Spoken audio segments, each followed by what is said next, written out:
30% discount at Stone Stopper by Moonstone TM. Find us at moonstonenutrition.com. Here Radio. Stone Stopper by Moonstone TM is a doctor-developed, science-backed kidney health solution with 30 MEq of alkali citrate to prevent kidney stones. Available in powders and capsules. Enjoy an exclusive discount with my promo code moonstonenutrition.com. Here Radio to get 30% discount. Other shows we have for you to enjoy at myclassicradio.net. The Avengers was most certainly not a household name in South Africa prior to the radio series. With no national television service until 1976, the mechanism simply was not present in the country to show television programs to mass audiences.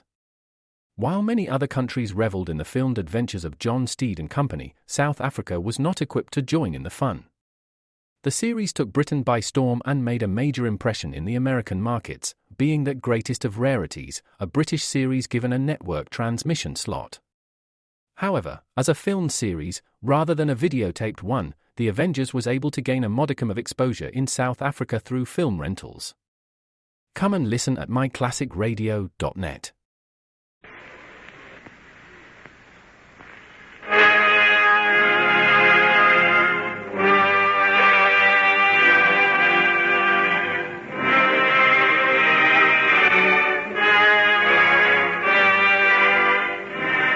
Ladies and gentlemen, we now present George Edwards in the concluding episode of Dr. Jekyll and Mr. Hyde.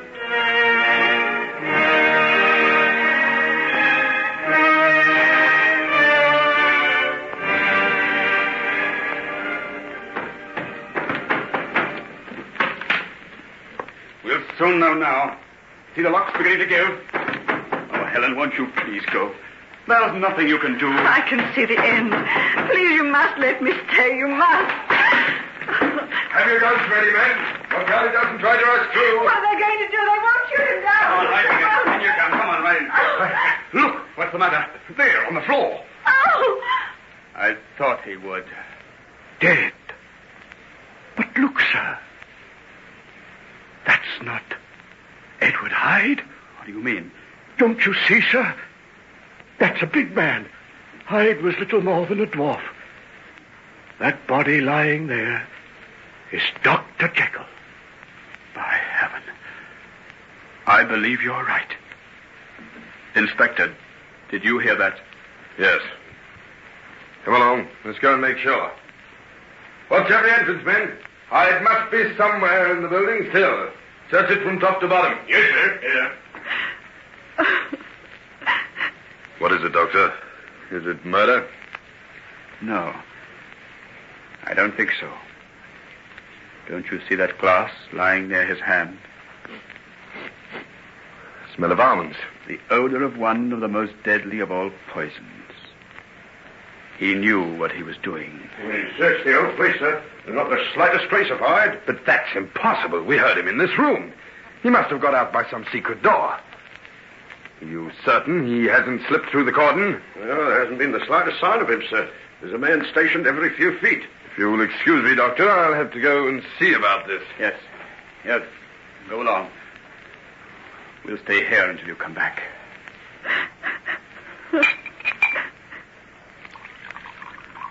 Helen, dear.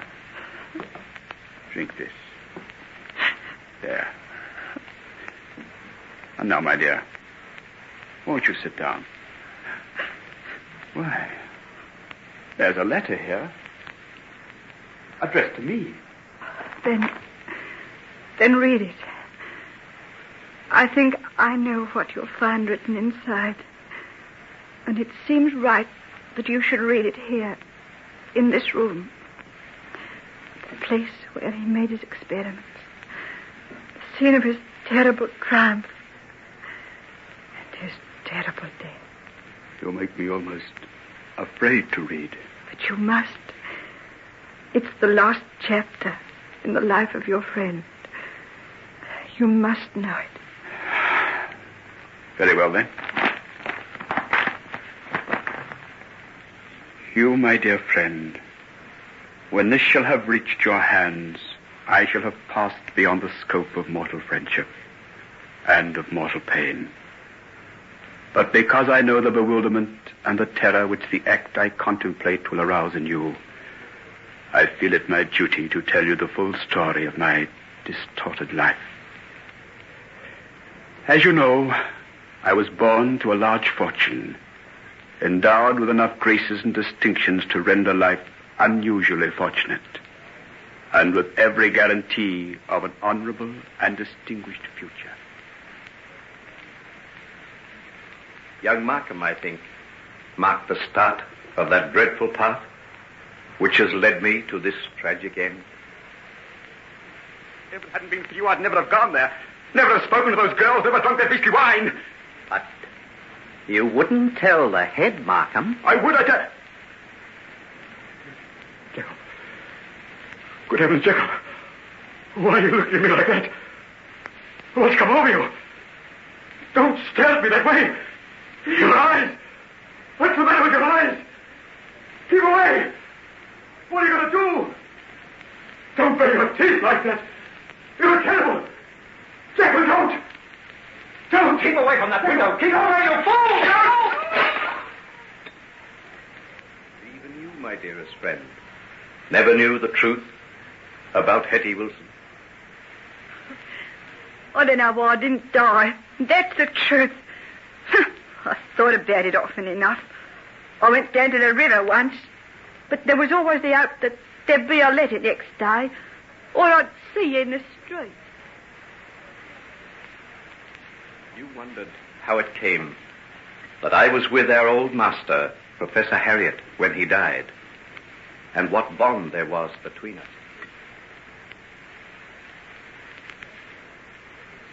Final, ultimate test. Oh, but this is blasphemy. You're going to rip apart the veils that hide the human soul. Galileo was threatened with a rack on the wheel of inquisition for the blasphemy of saying that the earth revolved round the sun, and I am prepared to accept the torture that will follow the taking of this preparation for the sake of my beliefs. Are you prepared to stay and witness what follows? Yes. Yes, I'll stay. Good. I now drink to the cause of science. And Margaret, what can I say about Margaret? My only excuse is that I truly loved her. Oh, Henry, if I only understood you better. But there's something so strange and wild about you. At times you seem so old, as though you'd lived for 1,000 years. Don't try to understand me. Just love me, Margaret. Love me forever, no matter what happens, no matter what I do. Otherwise, I'm lost. I know I am. I do love you. Oh, if you only knew how much. On Margaret inevitably follows the death of her father. Even as I write, I am sickened with the memory of this most frightful crime in the long register of horrors that lie against the name of Hyde. Hyde, stop this. I've done nothing to you. Haven't you? If you hadn't kept Margaret away from me, Edward Hyde would have ceased to exist long ago. She would have made all the difference. Look on your work, O righteous man, and see what you have called forth out of the darkness of a human soul. You foul obscenity. Take my daughter's name off your lips. You're the vilest, most repulsive creature I've ever set my eyes on. The world will be a better place to be rid of you, and God willing, I shall do it. Yeah, kill me, would you? And take that, and that, and that. And Helen. Ah, Hugh, my friend, what would we do without these brave, loyal women who have glorified our lives? Heaven knows, I knew how little I had to take from her, the rich treasure that she offered me. I'll marry you, Henry. And whatever this black thing is that you've got in the background of your life, I'll help you fight it. And if I don't succeed, if it gets too strong for me, I'll still love you. No matter what you've done, what you may have become.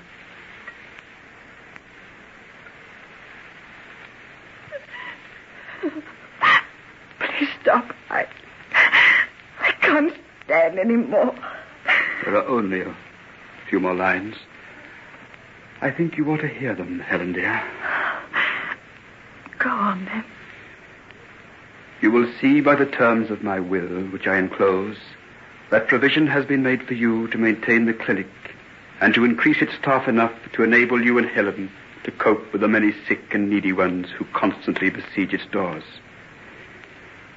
Here, then, as I lay down the pen, seal up my confession, I must bring to an end the life of that unhappy man who was your friend and confidant, Henry Jekyll.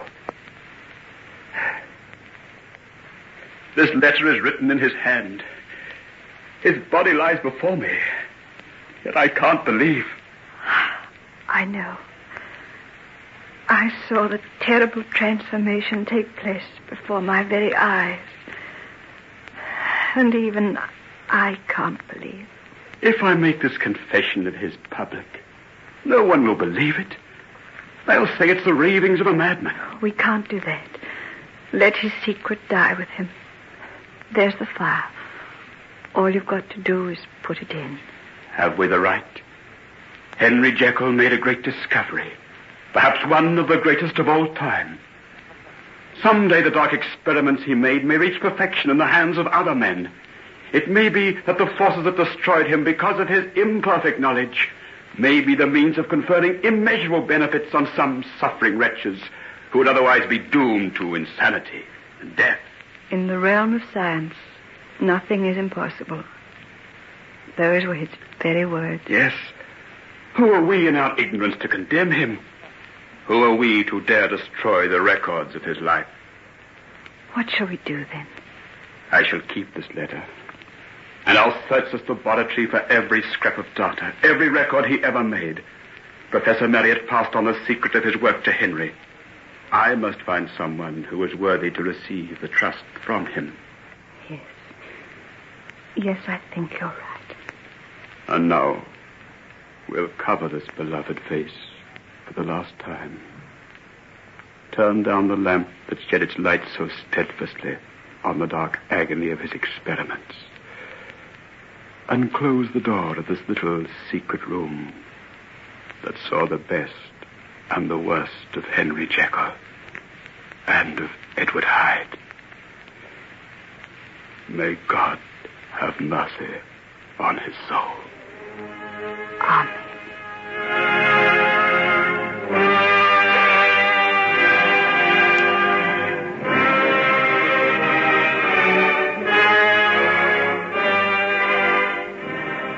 And so concludes Dr. Jekyll and Mr. Hyde, adapted for radio by Betty Rowland from the story by Robert Louis Stevenson and a George Edwards production.